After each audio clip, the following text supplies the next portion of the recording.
تاثیرگذاری فیلم های ایرانی تا حدی که دوست من میگفت بیرون ساندویچ خورده بودم، مسموم شده بودم، تو خونه جلو پسر 6 سالم اوق زدم، گفت بابا حامله ای؟ سریال ها رو میبینی روش تاثیر میذاره.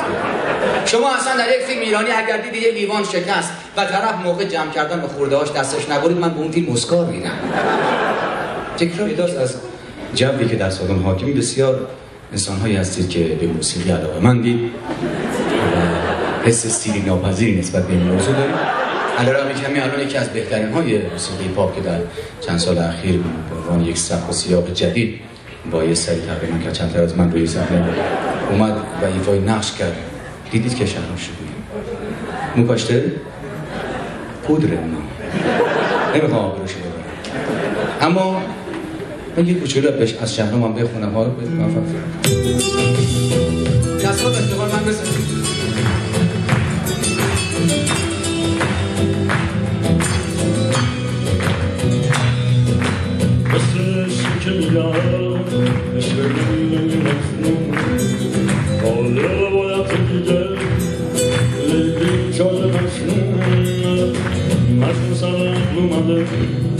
شده آوای مهمون فرسولم دلیش در لیلی را بیرونه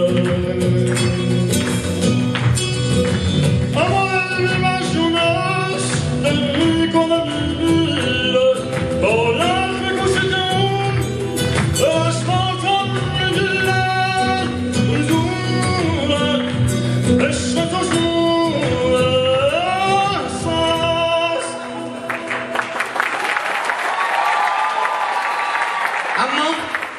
از این لحظه به بعد شما این که به من میگید گرام میدید چه کنم؟ موسیقی براتون اجرا کنم، سنتی بخونم یا پاپ؟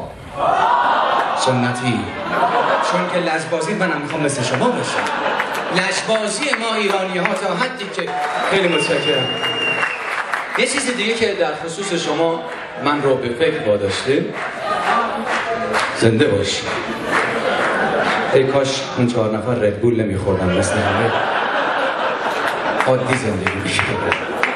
گوش بدید، یه چیزی که در خصوص شماها باز برای من شگفتی آفریده در لایه‌های درونی ذهنم اینه که علیرغم که اکثرا میدونید یک استندآپ کمدی، یک شومن طنز روی صحنه است، بعضیا رو نگاه میکنم حتی تردید داری تو اینکه بخوای هیجانی از خودت نشون بدی، یه لبخندی بزن. میدونی چرا؟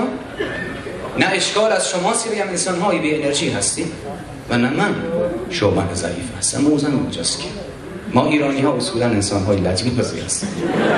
در تمام دیگر که فرمایش حضرت مولانا همه چیز بازی است الا عشق بازی.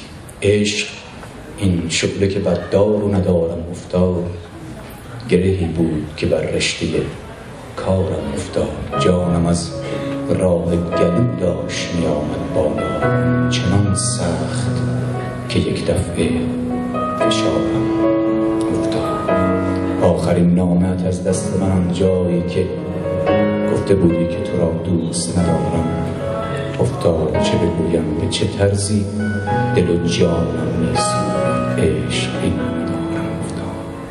آب رفته به جو نمی آید، با خبر باش او نمی آید. عشق مهمان با ملاحظه ایست، با بفرما که تو نمی آید.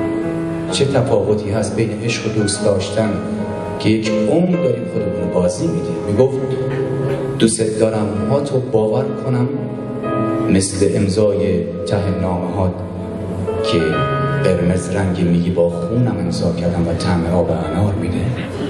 چی رو باور کنم؟ دلی که واسه همه میلرزه، اون دلی که دل ژله است، اون پسرایی که مثل کانال تلویزیون هر روز عشقشون عوض میکنن، آخر باید بشینن برفک نگاه کنن. آخر به بنبست است.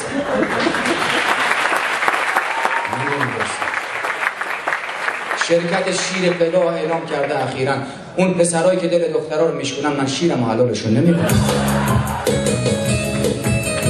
هیچ عشقی تو دنیا